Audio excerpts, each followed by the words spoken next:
I think there was a lot of limitations in our old collision system. It was very good, but it didn't allow us to do some things that were quite difficult. So a lot of times in FIFA 11, you'd get a situation where maybe two players are running into one another, and because there's a lot of contacts between those two players, with the old system we had to pick one contact, which meant that we'd get a collision animation that did a great job of showing you that there was a collision, something happened, but maybe didn't take into account every little detail.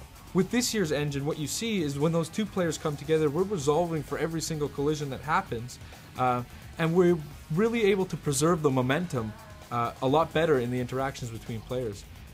This looks fantastic when you get into the replay camera and you see all of the limbs and the parts bending and contorting as you would expect them to, like you would see on real world TV. But it also translates into the telecam, where you really feel the difference of the game and you really feel that preservation of momentum.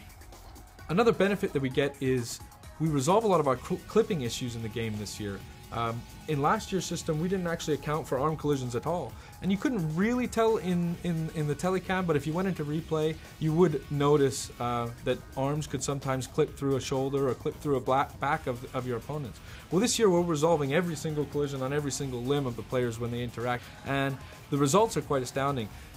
One, you don't actually get the level of clipping that you got in last year's game, but two, you get tons of variety.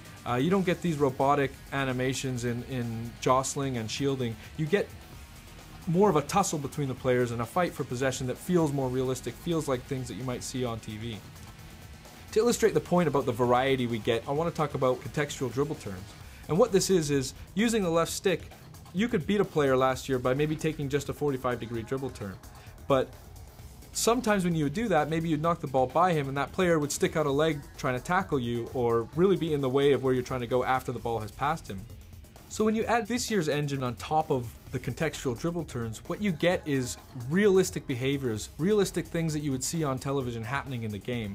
Like for instance, a player knocking the ball by a defender, he sticks out a leg to tackle and the dribbler tries to jump out of the way, but he gets caught and he goes down.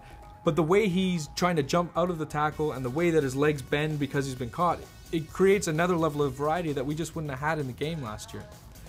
Further to that, what you can see now is sometimes a dribbler will knock the ball by a defender using one of these dribble turns, jump out of the way and gets caught, but just slightly, so he takes a small knock.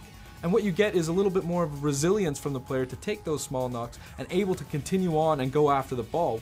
Now players like Messi can skip through those challenges, take a knock, bounce off of a tackle, and still continue on to really pursue the ball and continue the flow of the game. And it makes for a much more exciting experience, especially when you're on the ball with those good dribblers.